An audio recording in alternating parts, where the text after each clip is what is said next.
What up? What up? Welcome back to the show. Just a couple quick updates before I get to the episode. No 2 cents today. It's going to be kind of a longer episode, but a really fun one with Will Witherspoon, which I will explain in a second. No episode next week. Just want to let you guys know next week is my birthday, so I'm taking the week off. I know. I apologize. You guys are going to be fiending for the content, but this one's a longer interview, so maybe you can split it up into two if you really want to. But anyway, so no episode next week, but we'll be back after that. But I got March Madness stuff. I'm going to Vegas this weekend. I got stuff going on, so lots of things happening. But obviously the brackets are a lot of fun, and everybody's having a good time with all the upsets. We'll see if Gonzaga can keep going. I have them winning it all, so hopefully they can do so. And we'll see what happens in the tournament. But anyways, just want to give you guys an update on that. Enjoy the episode with Will Witherspoon, and I will explain it all right now and then get to the interview. Talk to you soon. Hello and welcome to the Too Tall Sports Podcast. Thank you for being here with me today. My interview is going to be with Will Witherspoon. He's a former NFL player, played 12 seasons in the league with multiple teams, most notably the Carolina Panthers, and he went to the Super Bowl against Bill Belichick, Tom Brady, and the Patriots back in 2003. So we'll talk about that, Super Bowl 38. He has so many great stories, so much good information. He went to Georgia. We talk about his time there and in a college level and the Georgia championship recently. He actually played with Kirby Smart, the coach of Georgia right now. He actually played with him in college. So we talk about that. Lots of great NFL stories. And he also owns a farm. So we talk about toward the end of the episode, some sustainable beef and why it's important, all that stuff. So lots of great stuff. Incredible episode with Will. You guys will really enjoy it as much as I did. As always, you can follow me at Too Tall Sports Podcast. That's on Instagram. On Twitter, it's at Too Tall Sports. Check out my YouTube page, which is Too Tall Sports Podcast. If you haven't already, please subscribe, like, share with a friend, leave a review, leave a comment. I'd love to have the support there and have everybody check out the YouTube channel if you want to watch the interviews. On the audio side, I fixed everything, I think. We're now back on all the platforms, Apple, Spotify, any Google Podcasts, any of the audio platforms. We should be good to go there. I had to switch podcast platforms. That's why things got a little jumbled with Apple there, but Spotify's been working the whole time, which is great. But I think we're back, should be in the clear. So check out Apple Podcasts. Now, both of those platforms, Apple and Spotify, just FYI, you can now rate 5 stars. So if you haven't rated 5 stars yet, please find the 5 stars on Spotify. It's at the very top, right next to the name, Too Tall Sports Podcast. Hit the 5 stars. Also on Apple, if you haven't done it already, scroll down all the way to the bottom of the main episode page, hit the 5 stars, leave a review. That would be awesome. It would really help the show.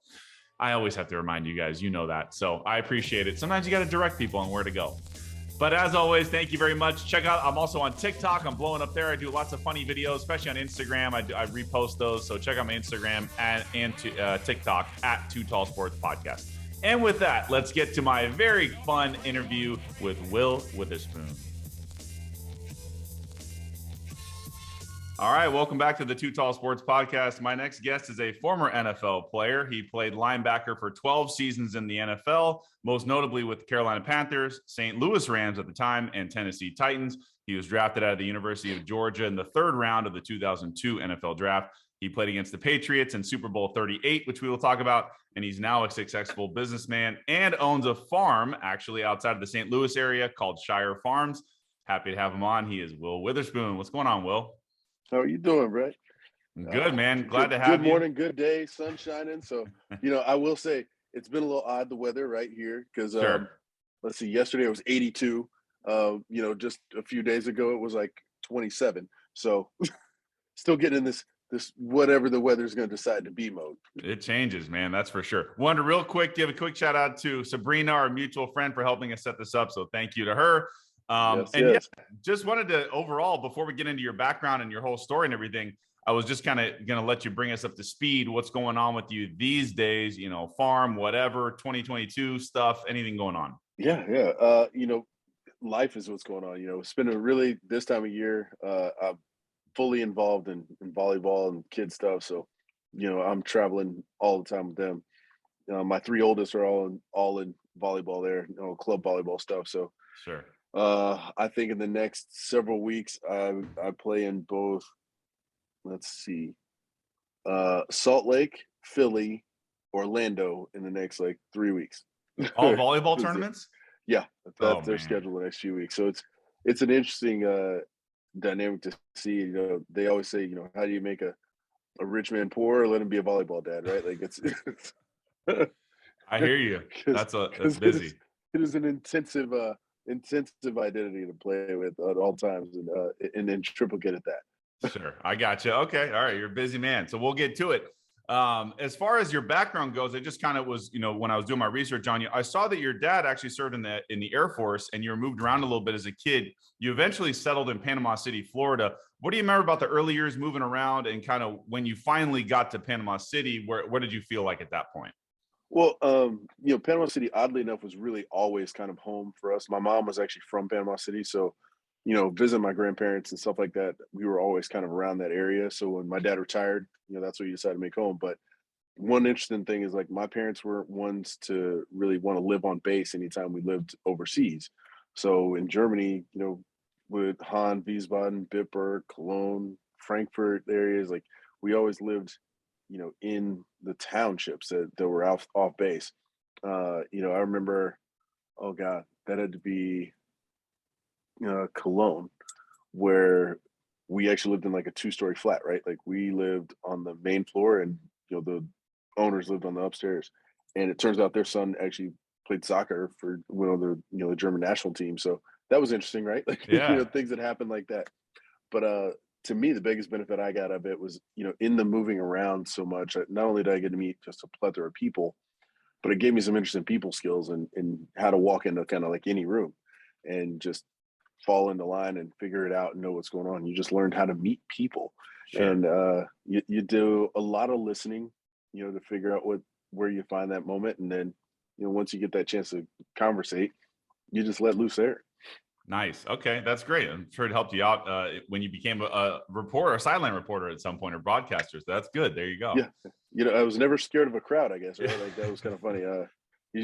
And I think the gift of gab passed on well enough that the TED Talks and everything else I've done in the past have kind of all kind of fallen in line. It hasn't been something that I've been afraid of or nervous about. It's like you're going to go in front of a room, people.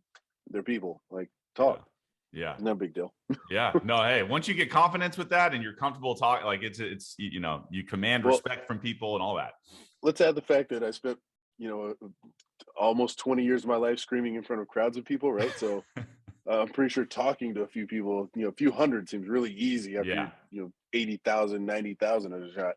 So it's all right. Very true. Yeah. I wanted to ask you about, I think I saw you were a running back in high school for your first 3 years, and then you switched to linebacker your senior season. Is that right? So I actually played tight end my first couple of Tight years. end. So Okay. so I played tight end, and then I was actually a tight end and defensive end. Okay. My senior year, I flipped to linebacker, Got it. and of course, still played tight end. So that was interesting to say the least. It was a lot of fun to kind of go with that. But it's one of those like, hey, I need you to do this, and I think you'd be good at it. Like, and you're just trying to be a team player. We already had a group of defensive linemen and defensive ends. I think that were we were well placed, and we needed somebody to kind of manage our defense and run that there. And that my coach was like, "Look, I know you can do this. Like, let's go." And the rest is history. Yeah, I saw you were USA Today Florida Player of the Year. Like, I was going to ask you about that. What shifted for you mentally and physically? Was it because you saw where you think you were a successful linebacker just athletically already, but because you played a little bit of offense, so you had a clue about how offenses work, and you weren't just a defensive player? Yeah, yeah. I mean, it's always that, but I think that happens a lot in high school, right? Like you end up Yeah, playing both sides of the ball in high school a lot, and yeah, for me, it was just kind of getting our defense and all our guys on the same page. It was we learned a long time ago. My high school coach was very big on everybody doing their part and everybody being their part.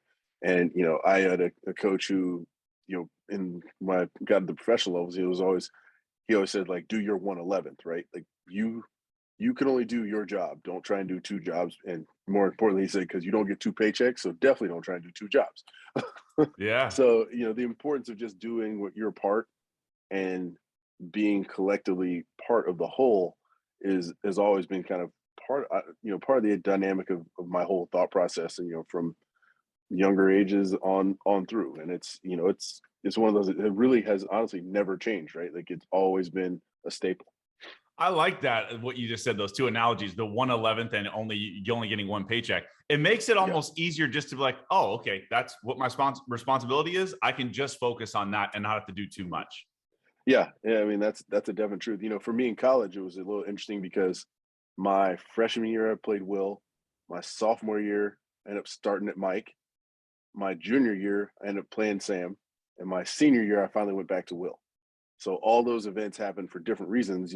My freshman year, of course, just getting there, playing a little bit of Will. And oddly enough, in our bowl game, I ended up playing Sam because our Sam dislocated his thumb like a compound dislocation. Damn. I was like, oh, that was bad. Yeah, Dustin definitely did that. And then sophomore year, it just became one of those, like, I had a good understanding of our defense and, knew how to manage it. And oddly enough, I pretty much every team I've been on, I've called the defense, like, all around. So it's kind of been a normal part of what I did. So I ended up playing the mic, and that was interesting because I definitely wasn't a build for a mic at that point in time. I really don't think I ever really have been a true mic. I kind of molded myself to fit that. But came into that, ended up starting, for lack of a better way to put it, like Kendrell Bell was my backup, a lot of guys go, what? Yeah, that's kind of how crazy that was. Then Sure. my junior year, Boss Bailey, like first play of the year, tears his ACL. And it's like, oh man, are you kidding me? So not only was I prepped to just finally get back to what was my probably more natural position of a Will, I now had to flip to play the Sam. But that carried on through, my entire career. I mean, and even throughout, my first several years in Carolina, my first year in Carolina, I got my first start ever, after Dan dislocated his shoulder. It was like, hey, you're going to play the mic this week. I know you haven't practiced it. I know you haven't looked at it because I told you so, but you're going to start. So you got like 5 days to be ready. Good luck. You should have heard what the D line and DBs were saying. There was a whole lot of, I don't know, you might have bleeped this, but there's a whole lot of, oh shit, the rookie's about to call this defense and he ain't done nothing on this side yet. Oh, wow. So, but real quick, I have a question. I know your name's Will, but okay, as for someone that doesn't know the ins and outs of football, Will, Mike, and Sam, tell us what those mean. Traditionally, right? Like, think of it this way: strong, middle, and weak. Okay. So Sam, Mike, and Will. Okay. So the strong side typically to the tight end side. The Will is away from the tight end. The Mike, of course, in the middle.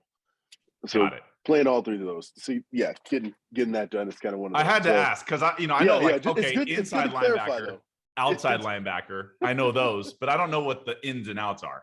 Yeah. I mean, and it all depends too. Like I played in a more of a 4-3 defense, right? So that's there.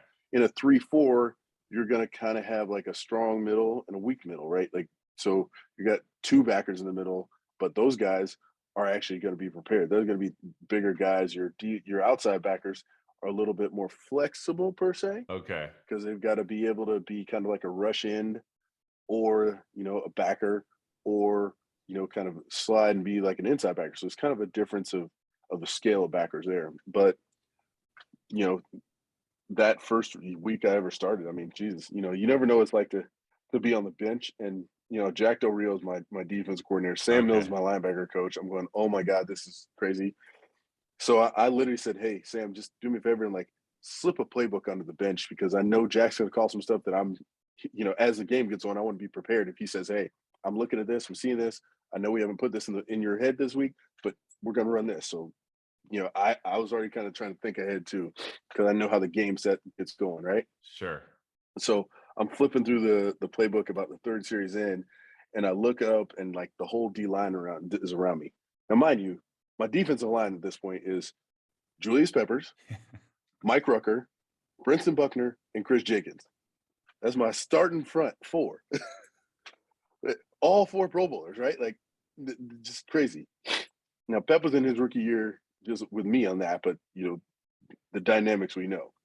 So I look up and Buck goes, hey, you know what, man? We've been all right. We've been kind of keeping it easy, but we're going to let loose now because we can see you know how to do the thing. I'm like, you guys have not really been playing these first 3 series? Like, what is going on here?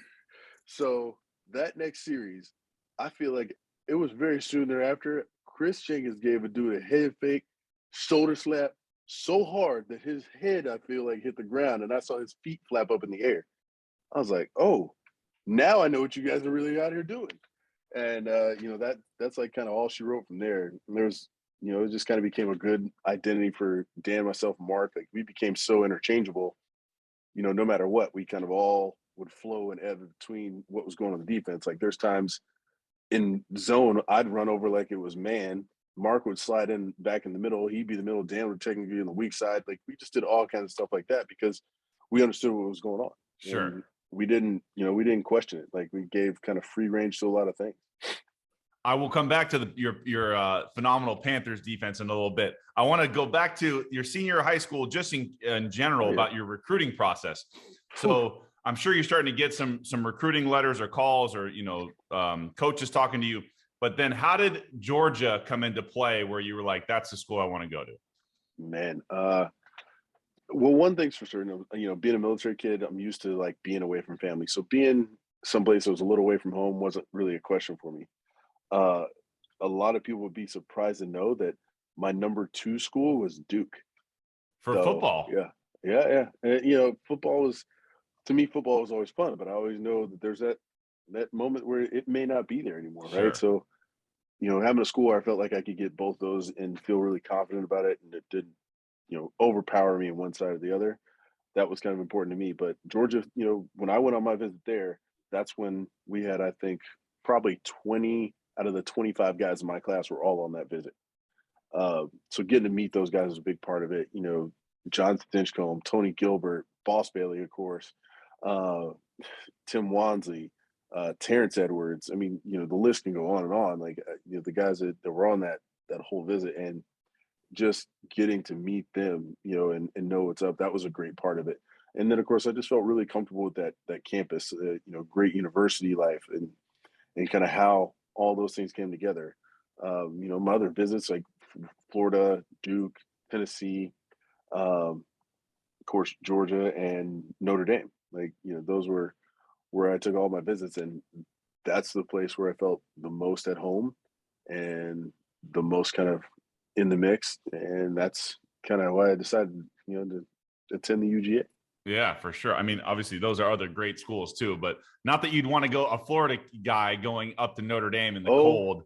Yeah. That was, it wasn't so much the cold that bothered me. It was just kind of, I felt like you were kind of in the midst of no man's land to a degree for that. Yeah, South Bend's in the middle of nowhere. Yeah. I mean, it's cool. It's a great university, beautiful campus, right? Like that's one thing I gotta say. It's like immaculate campus, right? Sure. Like, I don't know where the janitor doesn't work there, because everything was like completely to the nines, right? Yeah. Like and it's very historical there. Yeah. And actually I'm going there recently too to do a business course for their business school. So I, again, going back on the campus and doing things there, but that was amazing. But the recruiting process in high school, right? Like to me, it was one that I didn't really expect to see coming to that degree. I felt like even if I look at my high school team, I sit there and go, man, I was probably maybe in my mind like the 10th best player on that team. Oh, so you guys were stacked then. It was, I mean, I feel like we were stacked, but guys did what they did. And we weren't like the biggest guys. We weren't like the most, like there wasn't like anybody that just stood out overall to me in that sense, but that's just kind of how we played. We all played together and everybody knew what was going on. And we all believed in one another. The usual stuff that you do in high school, right? Like everybody's buying in, and our high school coach definitely fulfilled that identity. I feel like it was like, an NIL deal at some point before we had NIL deals, because my high school coach had figured out with everybody who was sponsoring our team, like Mondays, or I should say Saturdays when we come in and watch tape, he'd also, Monday morning is when he'd give out like the weekend's awards. So, special teams player of the week, offensive player of the week, defensive player of the week. And I will never forget, I don't know how this all came together, but he did it right. So let's say you were offensive, defensive player of the week. You got your choice for dinner for two at Sonny's, like Ryan's, Golden Corral, or Bennigan's or something like that. Like, I mean, he had it all set up. And even like if you were a special teams player of the week, then it was all part of that mix. But then you come down all the way to, let's say, your practice squad guy, the guy who's scout team player of the week. Hey, you got a free large pizza from Pizza Hut, and like here. Nice. He had it worked out with all the local restaurants. Yeah, he had it worked out, and that was I mean, that was one that was just kind of funny. You never realize how hard you work to go ahead and get some free food, right? Like, especially in high school, man. Like, Oh you're yeah, like, you'll take hey, anything. what? Yeah, Yeah. what I can go for free and get Yeah. what? I'm definitely Yeah, taking that. that was great. And that was, I mean, that was just kind of the way it was. But our schools, like, our guys were committed to the same identity. Like Saturday Sure. morning after a game, I felt like it was almost very similar to like coming in post game in the league, right? Saturday we get in, we do a light workout, jog a mile or something like that, whatever it may be, and watch the tape together. And we all watched through it, good, bad, or otherwise, whatever you did, you were going to see it on tape with everybody in the room. Nice. Well, that's great. It got you prepared for what college life was like. And I did want to Yeah, ask you, just as an experience at Georgia overall and playing in the SEC, what was it like at a powerhouse football school for you? You're playing against LSU, Alabama, Auburn, Florida, all these schools. What was it like for you? Like your whole football college experience? man, great. I can't ask for a better environment atmosphere, right, to play in. I mean, the SEC itself stands alone. Yeah. It says just what it is there. Um, you hell, actually, one of my best games came against LSU, and that was maybe not even my best game, but one of my most memorable plays definitely happened there, or in Athens, but against LSU. So Uh-huh. that was wild there. But the thing is you probably get two breaks where you call two breaks a week or a season, but those aren't really breaks. They're kind of like, okay, let's get healthy, let's get to execute, let's do what we do. You can't take it lightly. Like, so now you go down the rest of your schedule, and like you said, it's going to be Alabama, LSU, Auburn, Ole Miss, Every Kentucky, weekend, man, Tennessee. even if Yeah, they're bad, they're still kind of good. even Vanderbilt, for as bad as they Yeah. have always been, right? Like, technically always been. Yeah. They give you, we literally every year, I guarantee you, I was like, it's going to be a run the whole first half because they are going to hammer you down. But the second half is when you got to really pull away because you can't Right. give them confidence there because they're going to throw everything they can at you. And it just was that way every year. Just boom, boom, boom. And then the second half would come and it's like, all right, guys, we got more gas on the tank. Let's lose now. And here it goes. But Right. you let us stay close and it was going to be a game. Yeah, I noticed that. Like, I was going back through I'm not sure exactly all the years you were there, but I saw like 99, 2000, 2001, or 2002, those years. It seemed like you guys were 8-4, 8-4, 8-4 every single year. And obviously, like, I don't know what it was. What do you remember about like those teams? Man, great teams overall, right? Like, trust me, if I put the names on the list, Yeah. you'd probably be like, how did this team not win a national Right. championship? Like, Yeah. and it's just, hey, it's partly the SEC, right? Like, Sure. you just gotta get that. And sometimes you get bumps and bruises at the wrong time of year. Things happen. Yeah. But all things considered, like it is a hammer of a schedule at all points, hammer of an identity at all points. And those games just they wear things down at the right time, wrong time, whatever you want to say. Sure. And there's always those challenging ones. Like I can always talk to Titus O'Neil or Thaddeus Bullard, and I talk all the time because he went to Florida. So he's like, yeah, well, you never beat us while you're in college. I was like, I got you. I'll give you your kudos while Yeah. you're there. But I don't hold that grudge against you. Right. Stay in your lane, right? Good people, but we all you got to pick on guys and you talk your noise and you get a chance. But I look at all those teams and I mean Jamie Henderson, Cap Burnett, Terrell Biera, I had Champ Bailey, Kirby Smart, who was one of my safeties. As I mentioned, the Richard Seymour, one of my front four, going to the Wow. Hall of Fame this year too, right? So just all that, him, Stroud, Antonio Cochran, like on the opposite side, it's so many other guys. Like it's just, I can go on for Ridiculous. days about how this team was built and just the good times we had working and, though we beat up on each other, the good times we had working together. So you actually, I was going to ask you about this later, but since you mentioned Kirby Smart, I didn't realize you played with him. Yeah. I gave Kirby one of the best bell ringers he ever had too. Oh my God. He still to this day, every time I see him, he's like, yeah, this guy. Damn. Well, coming in, it's coming in on two pressures. He's coming from one side and the other. Well, right as we both get there, the guy steps up, but we both got an arm around him. And we went face to face. Damn. Like, and you probably, good. I was going to say, your size compared to his size, you probably gave it to him. Oh, no. Don't get it fooled. I only outweighed Kirby probably at that time by maybe 10 pounds. Okay, Like all right. I came into college at like 205, 210 Wow.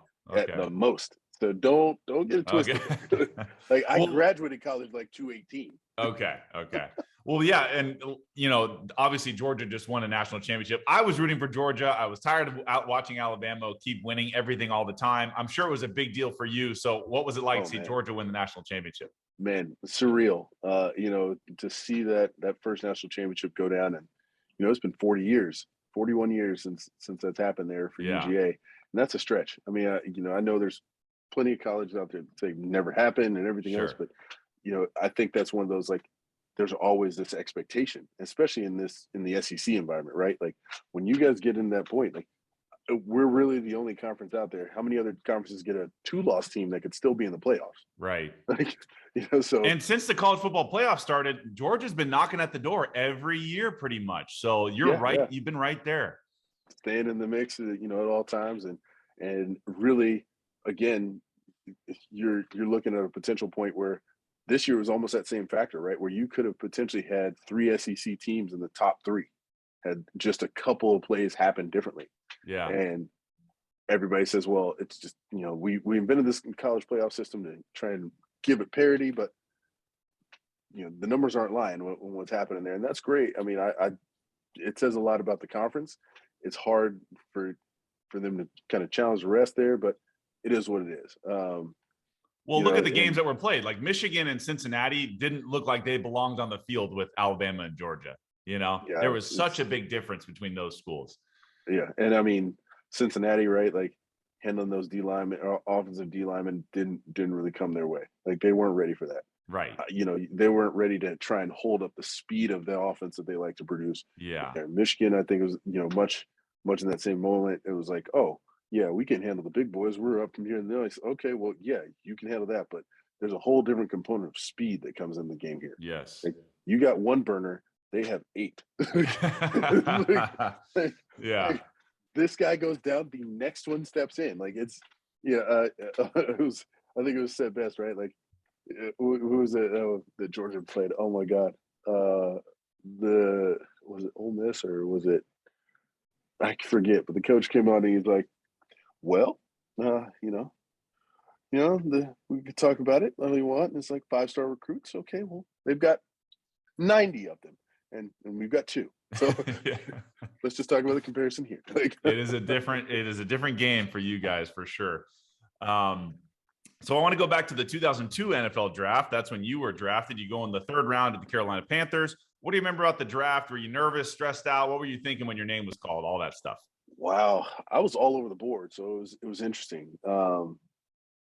I didn't know if I was going to go as high as the second round or as low as the sixth. It was literally I was at Who either end of the knows? spectrum there, and I was actually down at ESPN Zone doing a little like draft day kind of party thing, like enjoying myself down at Disney World, and I remember talking through kind of the picks and everything else, and I think there were 8 linebackers chosen before me. Right, like that's crazy to think about. Yeah. Salim Rashid, Robert Thomas. Let's see. Yeah, I mean, I could go down the list. I'm sure more if I really put some more thought into it. But that whole era of guys, coming out in the point they were making. Well, my phone rings and it's like, hey, this is John Fox and Sam Mills calling me, and they're like, hey, just want to let you know that we're getting ready to draft you. You ready for that? You ready to come to Carolina? I was like, am I supposed to say no? Like, No, I want to go somewhere else. yeah, exactly. Are you sure you really want me there? I'm not sure about this, coach. Like, am I supposed to say no to this? Like, no, of course I'm ready to come. And then the draft happens and the pick happens, and everybody's like excited because again, I just talked about. I'm like, look, I don't know what I'm going to be. Some teams are talking about trying to transition me to a safety. Some teams want me to be a linebacker, but I know I'm kind of undersized for that. Like, da da da.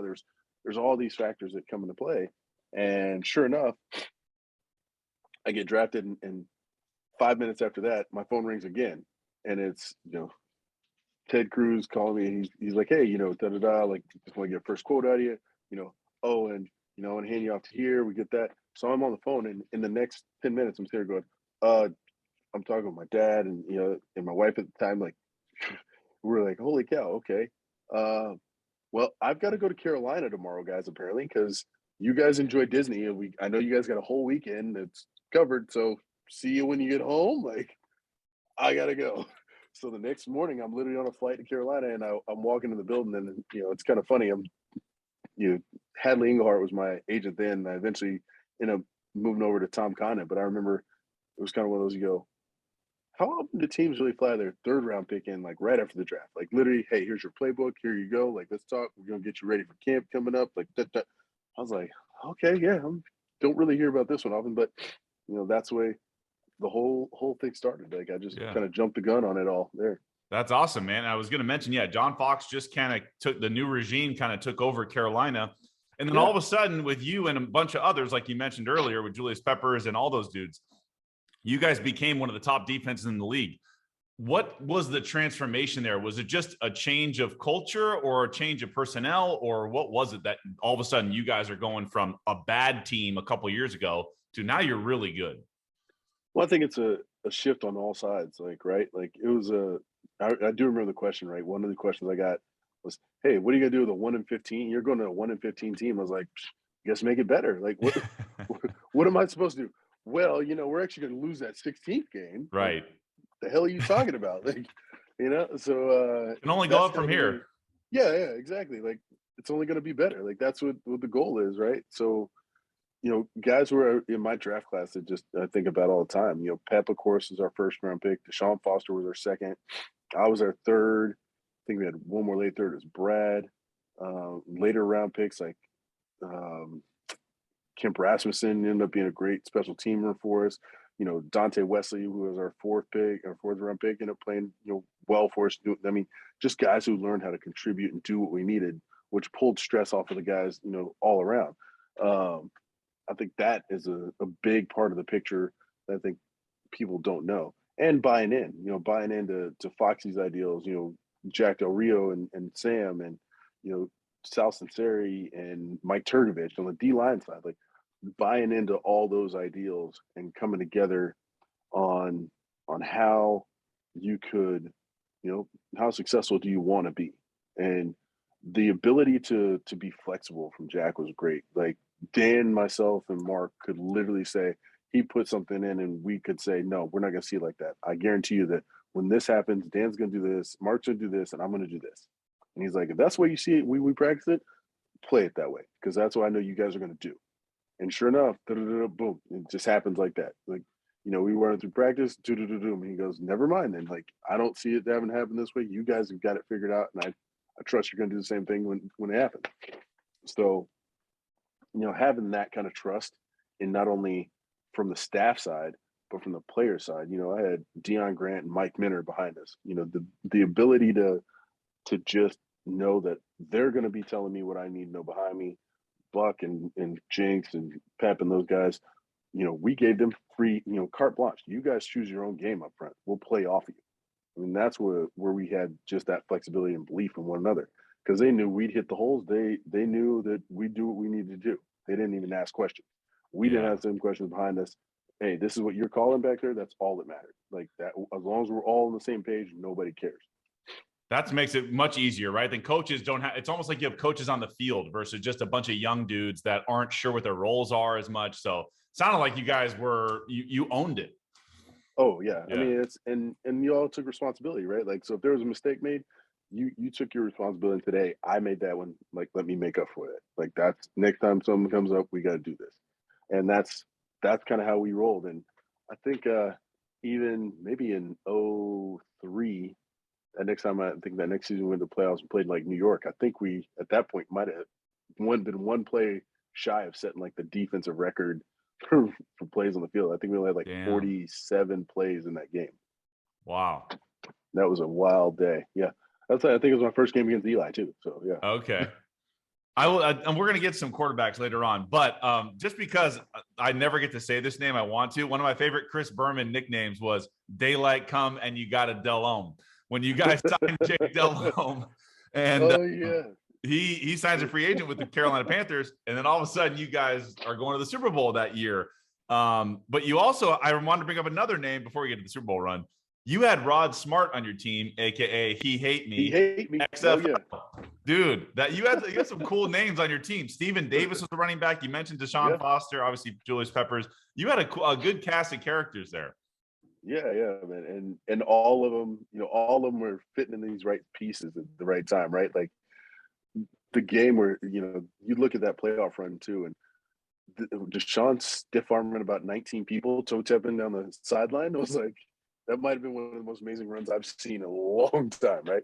And then you got SD, like Deshaun was a little banged up, and SD stepped up. It's all there. Steve Smith, when he pulled off that play here in St. Louis, like that splitting the safeties and then rolling out for about 73, the first play of that, you go okay. And people forget, like, we went through some real grinding games that year. Yeah. Like we went to that playoff, what, 12-4 or so. I think so. Yeah, you were either 12-4 or 11-5. One of those came in like that. So, and we had 5 overtime games in that season, including that playoff game. You guys had to go. You had to beat Dallas, and then you had to beat the Rams, the St. Louis Rams, in double overtime. And then you had to beat the Eagles when Donovan McNabb was there to get to the Super Bowl. Yeah, all those pieces, and add in, we started that year. People forget we started that year losing our starting Sam linebacker, losing our linebacker coach, essentially to both of them to cancer. Mark Fields found out he had non-Hodgkin's lymphoma. We brought in Greg Favors, and then we had Sam Mills, who, of course, all that happened like in training camp within like a 2-week period. And you go, wow, okay, let's go. Like Sam's motto of keep pounding is the real, the real deal. Like we were the original cardiac cats who kept pounding. Damn, that is pretty wild. So I do want to talk about now the actual Super Bowl 38. You guys lost. I mean, it was 32-29. Obviously, it was Belichick and Brady and the Patriots. I did see a video of you talking about how a bunch of dudes had food poisoning before that game. So tell us about the whole Super Bowl experience, what it was like leading up to it, everything that you remember about that. Man, it's Houston's first year open. That's the first year they'd opened that stadium. Yeah. And, getting used to that grass, the plates and everything, how that was all coming together. The field was great. Like that was just kind of one of those, you go, wow, this is a great place to play. And interesting enough, we get to Houston, and it's really funny. It was like we were the stepchildren who'd never been to the Super Bowl. So like the Patriots are literally, their hotel's right in the center of downtown, attached to the mall, right in the middle of everything. Our hotel was like 14 miles outside. We got like Long John Silver's and like that's kind of, we were like literally the stepchildren out there, right? Like that's kind of how it was. But for us, it was like, hey, all right, we're here. Who cares? Like we'll figure all the rest of this out. Like no big deal. And I remember the night before the game, Foxy was like, look, we're going to kind of do something that's very similar to what we're used to, right? Like getting out of our norm, getting in our hotel. Let's get back into that. And we stayed on like a golf resort. So we had all these little villas set, and, everybody had their roommates, the usual stuff there, but we had our team meetings. We did everything kind of normal pregame, just that normal mode of being ready. And, we got up the next morning, and I know I'm looking over at Dan. I'm like, Dan, you good? He's like, no, I just don't feel good. And, from where my room was, like literally, it's like his room would be across like the living room from us. And he opened up the bathroom door and just started laying it loose in the tub. I mean, forget the toilet. He was letting it loose in the tub. Oh, and wow. It was, I was like, oh my God. I was like, you good, man? He's like, I don't know, but we're going to get this right. I'm like, okay. So we get there, and literally, I probably say I've never seen so many IVs pumped out as I have that day. Like, I literally 50% of the team had food poisoning. Damn. And it was like, I apparently might have a stomach of steel or something, because I think I'm the only one who ate anything along that list that everybody did have, and I'm okay. I don't know what it was. I was like, thank you, kimchi, or whatever the hell I was eating otherwise. Like, it's all there. So that was the morning of the Super Bowl? Oh, yeah, morning of the game. So, yeah, and then, the interesting part about the Super Bowl is, like, it does throw your dynamics off a little bit of what's a normal game day, because you got that extended opening, you got extended halftime. Yeah. All these pieces that change your timing of things and how you're modeling yourself over. So you just got to make sure you don't lose that focus. And I mean, geez, holy cow.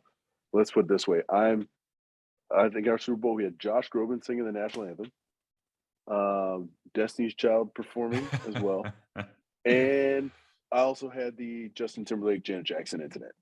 Oh, that was your Super Bowl. Oh Boom! my God! Drop the mic. Talk about distractions. Well, the best part is I didn't see that. Right, you didn't see it anyway. But right, we didn't get to see that part, but we heard about it. And what you guys didn't get to see because of what happened with Janet Jackson was the street crew around on the field at the beginning of the second half too.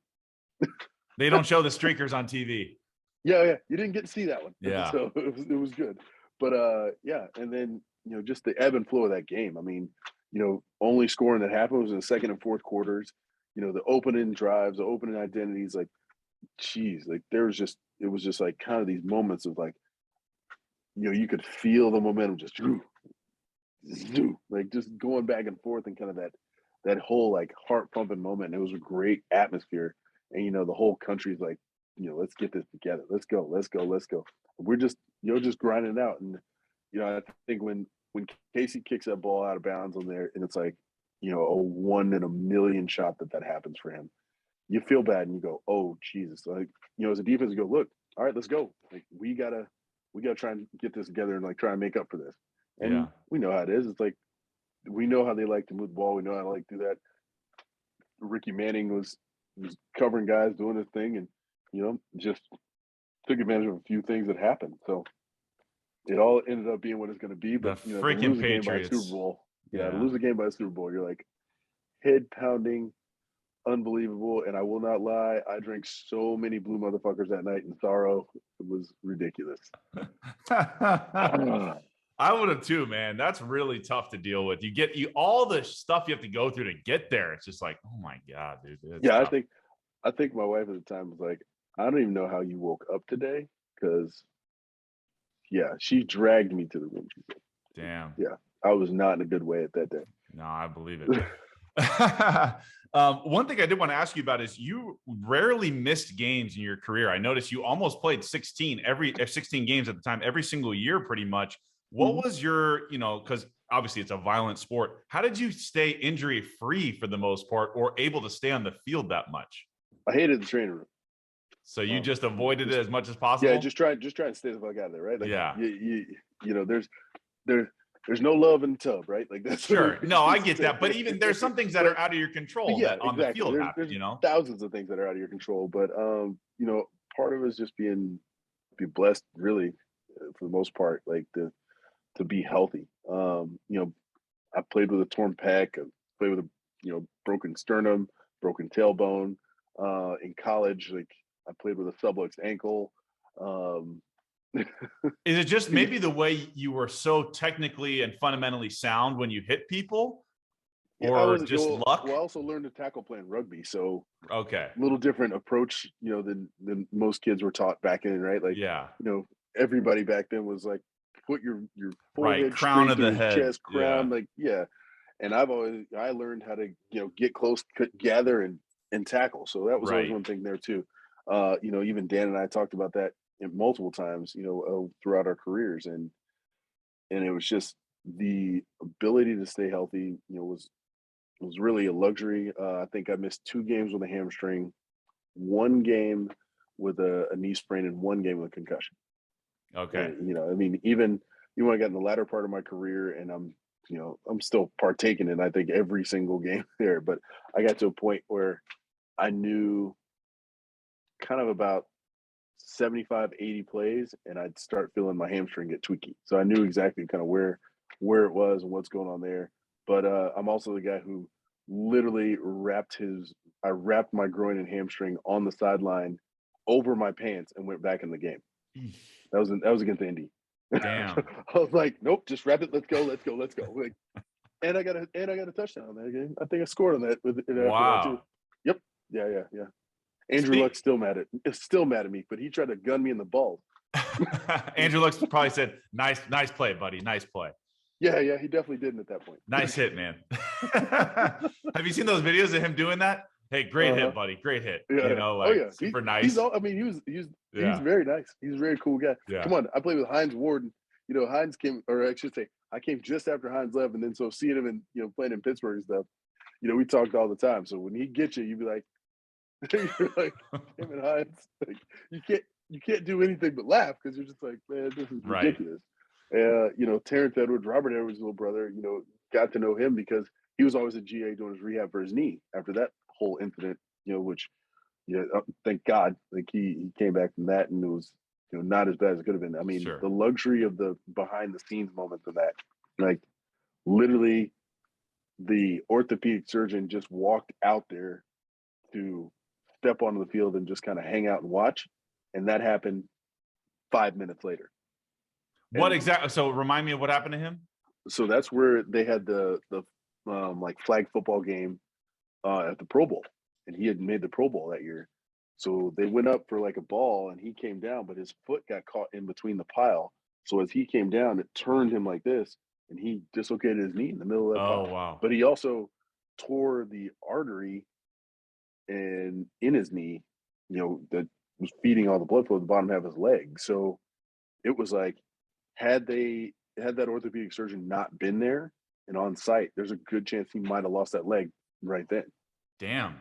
Like the guy literally got his leg kind of up a line, did some stuff. Like there was some stuff that happened on the ground that saved his leg there. Wow. So that's an amazing piece. I want to skip ahead to when you signed your free agent contract in 2006, 6-year contract with the St. Louis Rams at the time. What was, you finally had some job security. It was like, oh, I'm finally getting paid big time, for this, for my career. Did you feel like, did you want to stay in Carolina, or did you feel like you needed to make a move at that point?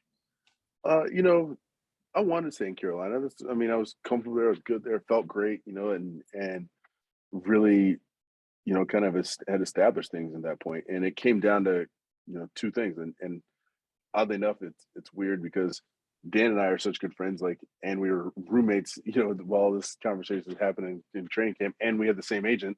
So it got really funny. And we finally just, at that point, we talked to Marty Herney one day on our way out to practice. Like, Marty, look, like, we know you're trying to figure it out, but we're literally across the room from each other. Like, we know what's going on. Like, so it was either you Dan, or him for Carolina. Yeah. So it's like, just make a decision who you guys want to sign, and that's okay. Yeah. Like, let's figure it out and move forward. Sure.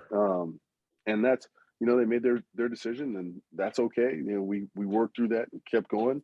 And, Dan and I are still great friends to this day. I'm glad to see that, he's back there in Carolina. Learned a lot in Seattle, worked with Brandon Bean up in Buffalo, who Bean was also with us in Carolina. So, just a big mix of great things, I think, that came along. And, having that opportunity to say, okay, like, let's go see what's out there. And, I think having a guy like Jim Haslett here in St. Louis at that point in time was a big key to that to me. I know what kind of defensive guy he is. I mean, and he's also a defensive psychopath at the same point in time. Listen, I kid you not. He literally put in we had a defensive call, blitz in the corner, and I had the third from a bare position on the nose. So I had to put two hands on the center and cover the third. Okay. He's like, you got this. All right, let's go. Like, here you go. You know what? It seems like all the coaches with you, like, because you're such a cerebral player, a lot of coaches just trusted, well, we'll figure it out. He can handle more than, even if you couldn't mentally and you didn't say anything, they always felt like they could trust your leadership and your ability. There's always been this understanding, right? For me, it's like, look, I'm going to try and do what you need me to do. Let's start with that. And if this is something you want to try, then let's see if we can make it happen.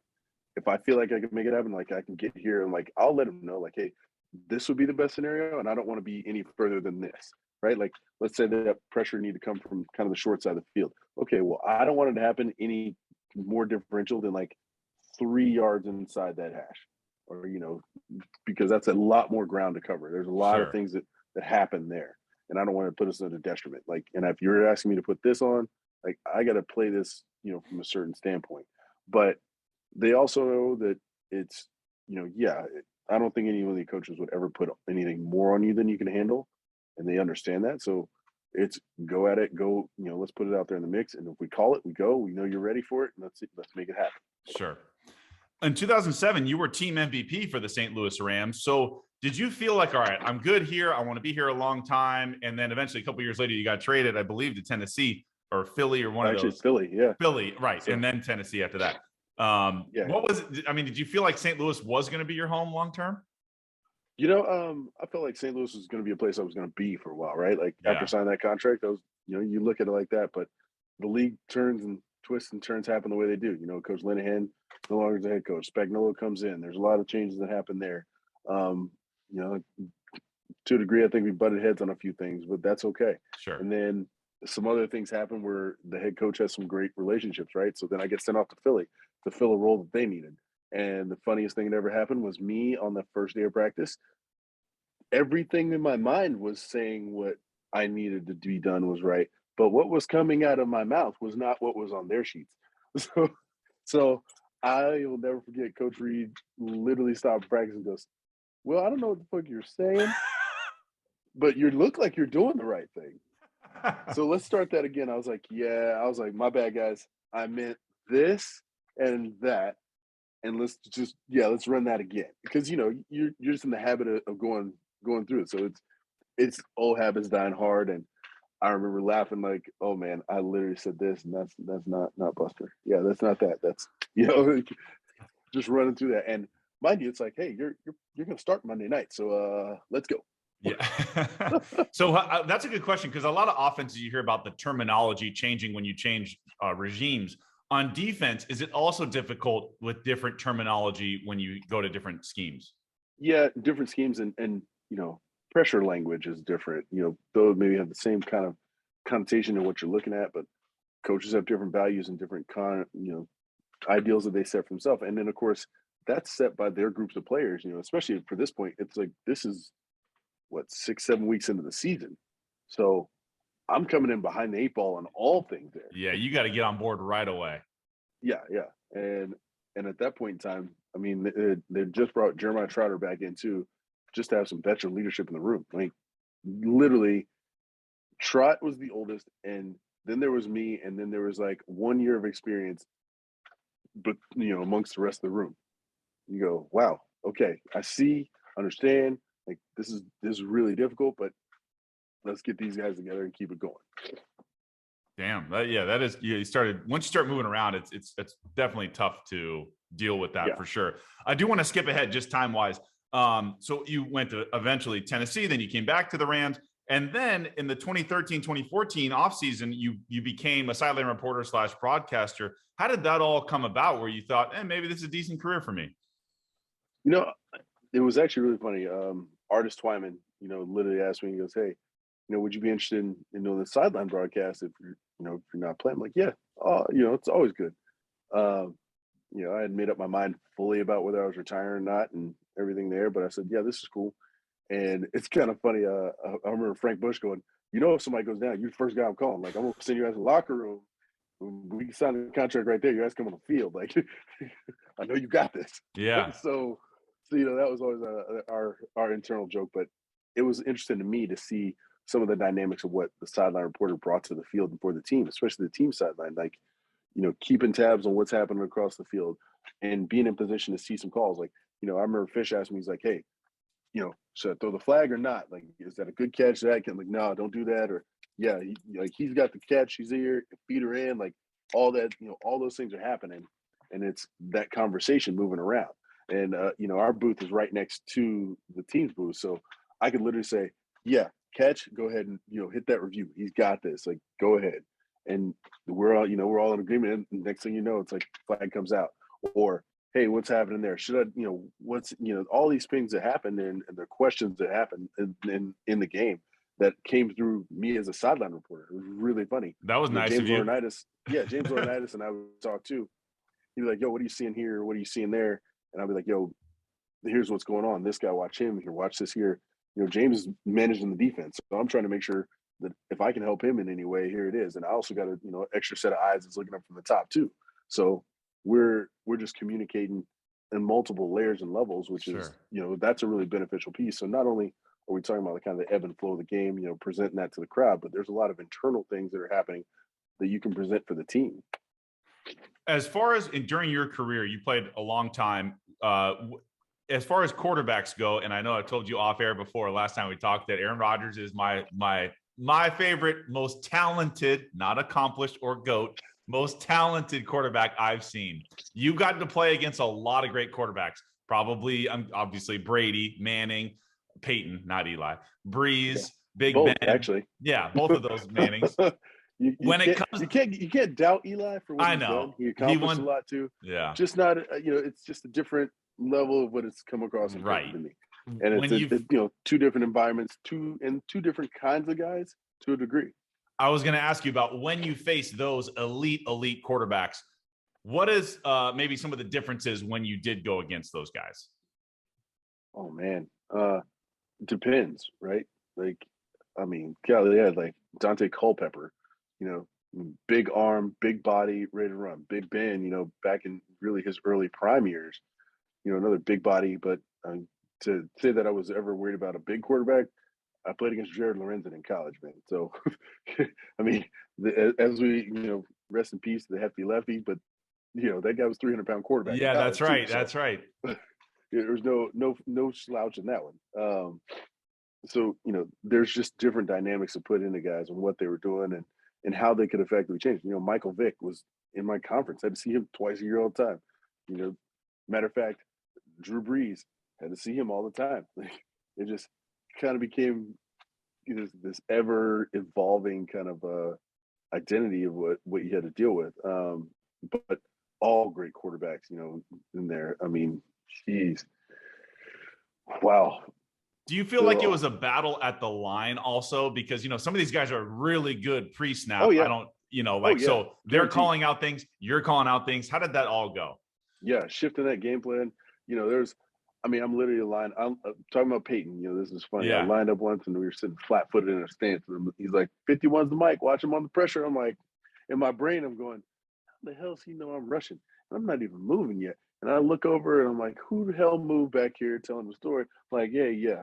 And then, you play other games where, like my first game in Tennessee, that was an interesting deal too. Like, it was just kind of, unfortunately, it was a really crazy week because my mom had passed that Tuesday morning. So it was, coming into that game, and I remember Fish going, look, I'm going to put you out there. I know you know how to play. Like, just go do it. And I remember the first play of the game, one of the first couple plays of the game, we get in third and long or whatever, and it's calling a pressure. And I'm so amped up, like literally, it's like 5 wide. And I just, oh, Jesus, here we go. I'm like, dang, well, they know I'm coming. So the receiver calls me out. They turn the protection. So I run down to our defensive end and I give him a junk call. I'm like, yo, ram it. Like, we got this. Like, whatever. You just go. You go. I got this. So I turned my back to the quarterback and I lined myself in the receiver. I said, now all I got to worry about is you coming on the inside. And he was like, what? So when the quarterback saw my back turned to him, he's like, oh, yeah, you just checked out of that. So when that receiver took off, I turned and sprinted, hit him square between the shoulders. So yeah, it's always a chess game of how you play, right? Like, Sure. and understanding like what to check to, how you see it when the backs are moving. You've got to make sure you're putting your defense in the right position too. But there's always that chance where you got to find the quirks of a quarterback, trying to read what they get into as the game flows along too, or the D line, they're telling you kind of because they can hear a little bit more because you're a lot of times as backers, right? You're talking here, you're talking there, quarterback talking. So sometimes you don't get to hear exactly what he's saying, and the D line having that conversation with them in between, like, yo, what's that check he called there? We get back on it, and we're writing our notes and gathering that together. So it's still this, a snow globe of information going around, by all means. Yeah, and you got like 30 seconds with the play clock to figure out all this stuff. And it just takes one broken coverage for a touchdown to happen. Whew. That's really difficult. Yeah, that happens. And the worst is it happens at the worst time, right? Like the headset you have. I remember my headset went out once and I'm like, yo, I'm dead. Like, can't hear you. We go to hand signals and check that. Well, yeah, mistakes were made. And I'm seeing Fish. I'm looking at Fish like he's coming to me like this. I'm like, oh shit, okay. So I'm starting to run back in, and then he's like, "Stop! Get out there!" I was like, "Oh!" I start backpedaling, turning, and I just get across the line. They snap the ball. I got Witten on a coverage, and I'm like, he's on a 14-yard lead on me. I'm like, oh my god, oh my god, oh my god. I'm just gonna be that guy on tape right now. Just it's gonna look bad. Yeah, touchdown. Yeah, that was bad. I was like, man. Oh, So so you must have yeah. played against Tony Romo then too. Oh yeah, Romo, Witten. Yeah, I saw all that, like all that action. It's one of those you go, Jesus. But things happen like that. That's kind of like the quirks of it happen within the game that it's the game within the game, as they say all the time. Right. Who was the toughest of those quarterbacks to deal with, do you think? Guys like Brett Favre.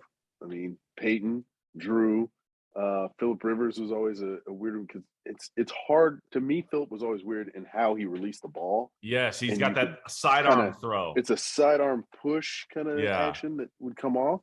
So it always looked strange there. So there's certain things that just in there. Brett, like I literally heard ball, turned around, put my hands up, and as I turned, the ball went straight through my hands and into I think Donald Driver's hand. Like literally, like it was that fast. Damn. No, the stuff like that you see and go, man, whatever. It played against, your guy Aaron Rodgers. Yeah. All great quarterbacks. I mean, as we were discussing earlier, Kurt Warner, another guy who you go, really, like this is crazy.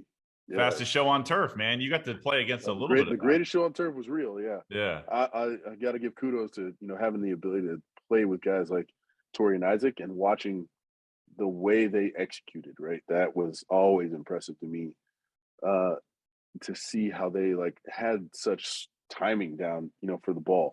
I mean, that was one of the things I think allowed them to make, Isaac and Torrey made some amazing catches because I could see them look at a ball and just keep running and boom. It's like, man, yeah, DB has almost no chance on that.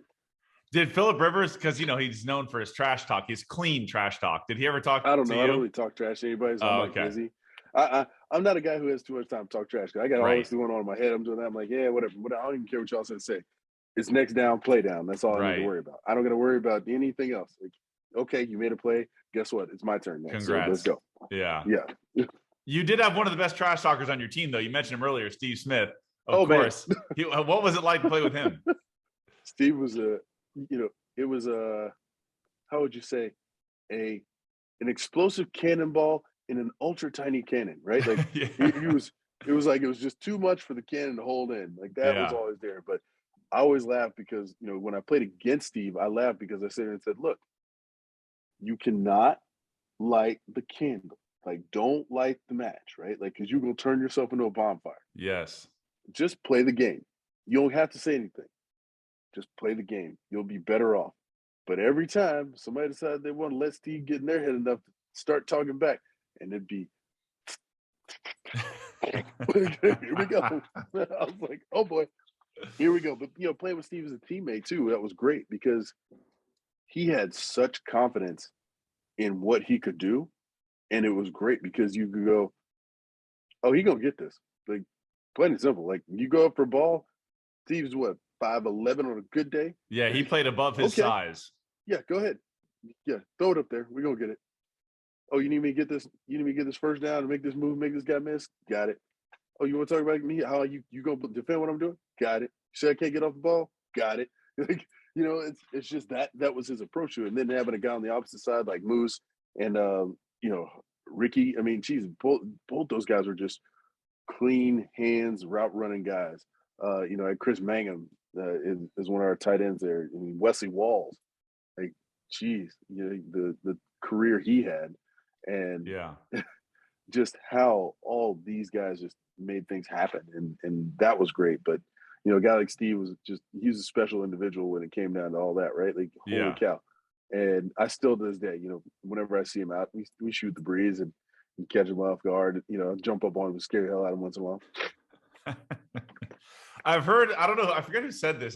Maybe I heard another football player, but it seems like the farther away you get from the ball, the more talking happens, right? The corners and the receivers are going at it. But the guys on the line, I don't know is there a lot of talking happening there? Like trash talk? They probably are, like, but a lot of times again, we're kind of in the mix. Like Yeah, it's you mush have mouth so for much us, right? to. Like Yeah. we gotta be mush mouth for real. Like I gotta go Right. see you real quick and okay, talk what you want to talk. It's Yeah. okay. I don't got enough time to worry about it. But Right. yeah, there are guys talk all around, Sure. and that's just part of the game too. Like, Yeah. hey, there are times where you're like, get up out of here, just walk on. Like I've never been a guy who's been like, all the excess, like get up out of here. I'm good. Sure. We gonna see each other again real soon. Yeah. Real last football question. I could do this for hours, but last football question before I get to your farm stuff. What was your favorite play of your career? The one I saw on Wikipedia was that your first interception was Aaron Brooks, former Saints quarterback. But was that the favorite play of your career? Oh man, actually, my favorite play, man, my favorite interception for sure was actually against Tom Brady too. There you That was go. a great play, covering Troy Brown. So when I talk about the fact that people forget that in Carolina there were reasons that we wouldn't even go nickel because of our backer play. So when Troy was running his routes doing his thing, I was covering him on a play, and I think the only pictures I've ever seen of it, you can only see like my feet. Like you see, it's like, whoop, there's my feet right there. But you see the sideline, and it's right in front of our strength conditioning coach and a couple of guys on the sideline, and you see them go. And then the next picture is, Yeah. and I mean, I picked this ball awfully like damn near off the turf on a nice diving catch. Like I think Tom thought he was just really throwing it away, and I pulled it in. So that was just great because I dragged toes and everything. It was just like, yeah, here you go. That's probably one of my favorite plays for sure. But I mean, golly, getting those one of my first pick sixes was I think against Doug Jolly, and I remember you talking about one of the few times I talked trash. Like he made this catch like maybe about a quarter before that. I said, "Don't run that route again." I just told him, I said, "Don't run that again." So he goes, "Oh yeah, da da da." And sure enough, they ran that one, scooped that off, and took it to the house. So it was just one of those. I was like, "Okay, I we told got you. this." Like, yeah, it's just one of those. Like, all right, we're good. And that was a day that was just crazy because I think we had, as a defense, I think we had 7 turnovers in that game Wow. and like 3 pick sixes. Damn. That's a good So day for you guys. yeah, because I remember there's a great picture of like Gamble running beside me as I get the last pick going in, and then he's like, I think Gamble he was like, "Man, you need to stop running like that when you got nothing else to do because you make me look slow. I'm trying to just." I was like, "Hey, man, I got to get the green pastures, bro." Like, Exactly. so I I probably hear talked you. more smack to the guys on my On team your own after the team. fact. So Yeah. yeah, Yeah. that I did probably really in reality. Real But quick, since you played for the St. Louis Rams, you worked for them. Now they just won the Super Bowl, the LA Rams. Now, which one meant more to you, the Georgia championship or the Rams Super Bowl? oh man, the Georgia championship always has this part. Yeah. For the people I know at the Rams organization and the guys I know there, that's what means more to me. Like everybody asked me, was I rooting for the Rams? Was I rooting for the Bengals? Because the Rams left you and did all this, and like I'm like, look, I have nothing to do with that. I'm a people person at this point, right? Like that's all that matters to me. I'm happy to see the people I know, come up and get something that I know they're working hard for too. That's what's great. And so they're both meaningful. All day for my dogs though, because I love my dogs, and that was a special moment to be there for that. And geez, I mean, went with my buddy Brent Layton, my homeboy Anthony, and I, and then a couple of my teammates, all were there. This whole mix, and I actually ran into so many people, it's ridiculous. Yeah. No, that's awesome, man. That's cool. You got to be a part of a couple programs or organizations that won championships. All right. So now we can move on to your farm life, from football to the farm. Tell us about that. When did you start it? Why'd you get into it? All that stuff. Well, I started the farm in 06, 07. Okay. I bought and it all starts because I bought 2 Shire horses. So hence the reason I call it Shiregate. But I bought 2 Shire horses for just good leisure, on my days off.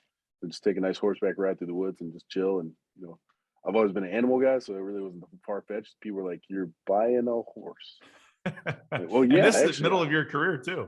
Yeah, I'm like, yeah, it's a good getaway, man. Like, I don't need all this extra stuff that y'all are doing. I'm good to go for riding the woods quietly and be okay. You don't need a Ferrari. You just need a horse. A different horse. Yeah, right. Yeah. The way the gas prices are, I might start going back to that. A little coach buggy carriage. Right. But so I got to a point where I was like looking at what I was paying to board my horses. I'm like, man, I can own a piece of property and still have money left over for what I'm paying to board my 2 horses. I mean, it was just a mathematical equation at that point to me. So I went out to find the first piece of land. I came up with about 185 acres that fit my needs and my goals, and went out there. And my tax guy was like, look, you got to get some cattle to, we can write this off a little better for you. It's just a better scenario for you, helps you out. Like, okay, no problem. Sounds good. So he's like, just go get a couple. We can, we're good. It's not too large a farm anyway, not big there. So I went to get 2, maybe 3, came home with 16. So 16. I'm not It's a lot of cows. Yeah, I'm semi-impulsive, right? That's what they tell me all the time. Whatever. But as that goes, it just becomes, to me, a kind of more hilarious moment. Like, I just looked at it and go, all right, now let me figure out the next step and start learning how to raise cattle. And of course, I'm like, well, I got plenty of grass, so I can start with that. Like, that's pretty easy. But what else do I need to do? How else do I need to work with it? I already hired my farm manager and everything there. So it was just kind of this little learning process. And I found a great organization called A Greener World that allowed me to learn and educate and grow, from that same standpoint. So, here we are, 13 years later, 14 years later, and, still rolling along, still raising grass-fed beef and doing that there. And, kind of shrink down the herd a little bit during the winter, but move it back up in the summer and go from there. But, it's led me to do a lot of things. I've spoken to Congress on subtherapeutic use of antibiotics in livestock. I've, had TED Talks, involving agriculture and lifestyle. Spoken to many schools and school kids about, the importance of where your food comes from and knowing what food is. Mm-hmm. Not everything needs to come from, a wrap box and everything else. Like, the understanding of food deserts, the identity of what true foods are, and also speaking on the environmental impacts of sustainable farming versus commercial farming, identities and how that works.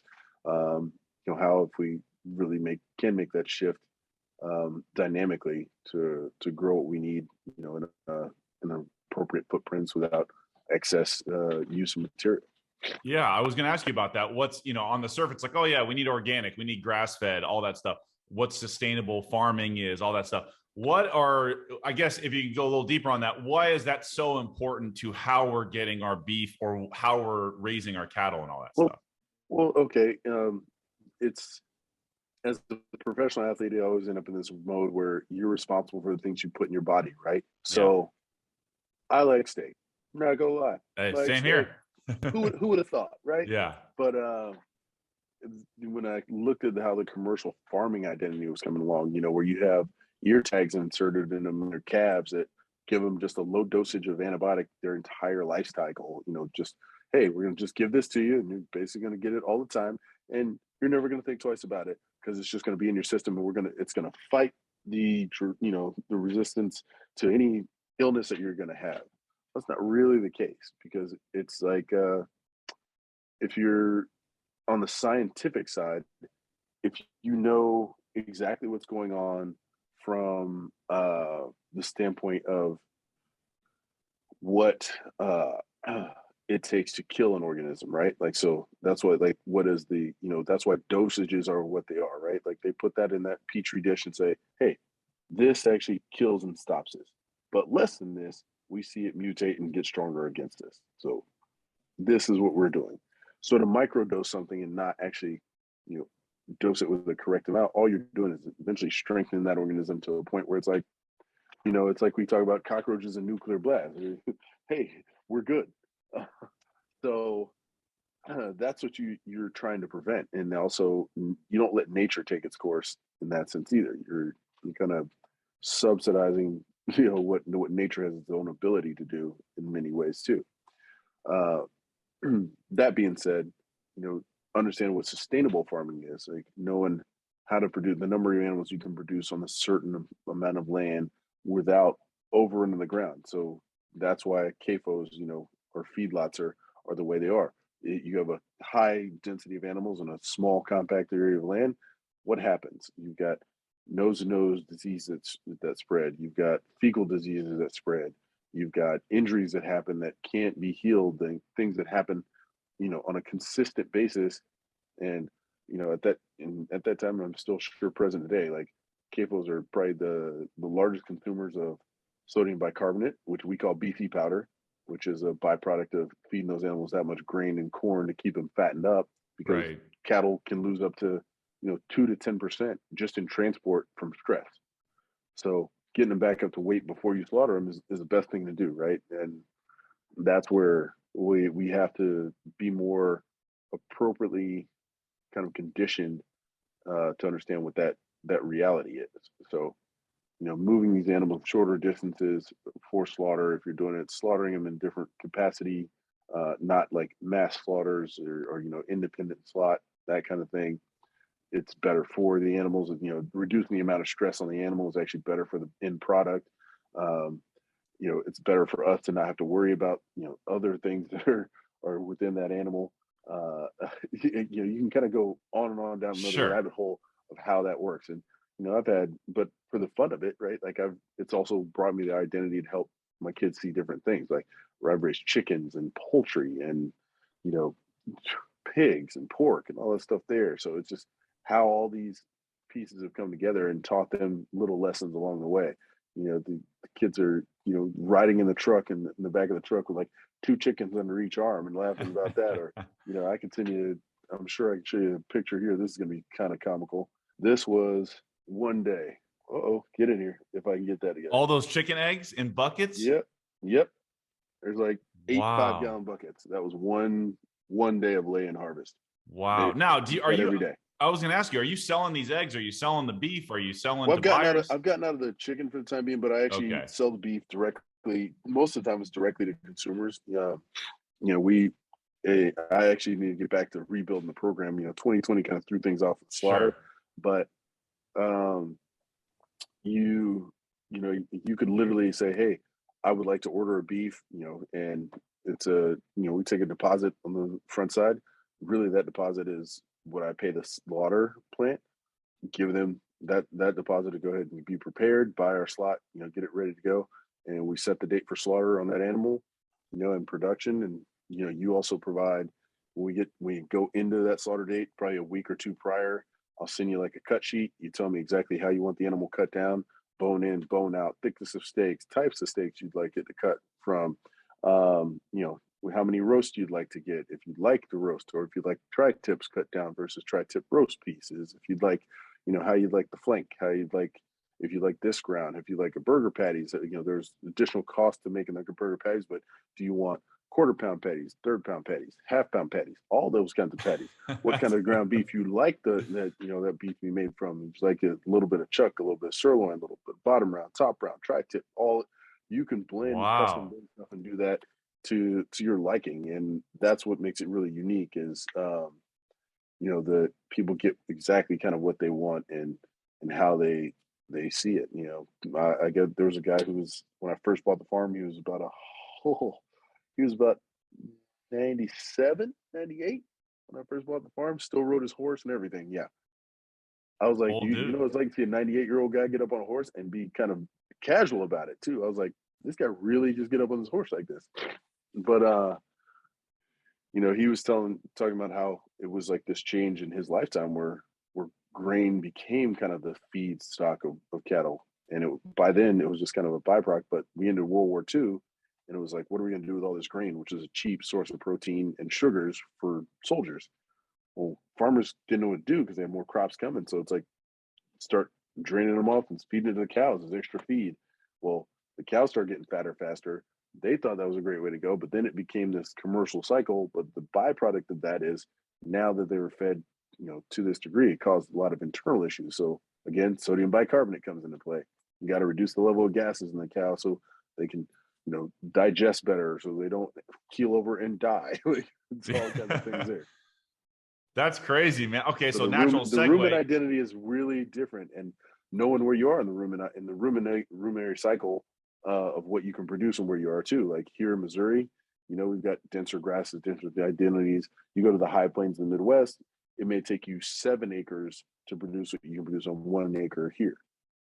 Got it. And out west on the other side, it's kind of similar identities, but you can go to like Costa Rica or Guyana, and the grasses are different. They don't tend to get a cow that fattens up, but they're there.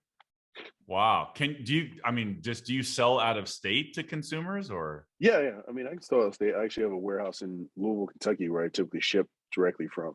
Nice. So I'll do a few slaughters a year. Where I'll set some product aside there, and just ship directly to do kind of like I need to redesign and do the kind of monthly box fashion again and go back Yeah. into that where everybody gets, let's say, everybody gets 25 pounds of meat. Whatever the hell you want to say. It's like it's going to be this, and this. You're going to have so many third-pound burgers, so many. You may get a couple of these steaks, couple of roast here, dot dot dot. Breaking it down and making it all fit. So you're like in the Omaha Steaks type of thing. Sure. It's I'm easy sure to you sell. are. It's easy to sell. Yeah. Yeah. What I'm saying is easy to sell directly into a retail environment when you've got to produce, the top 2% of the animal. People Right. forget steaks are only like 2% of the animal. Yeah.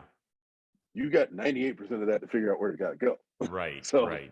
so being able to build out something that makes more sense and you actually eliminate the whole animal, or at least a predominant amount of that whole animal, to send off the remaining grind that's left over.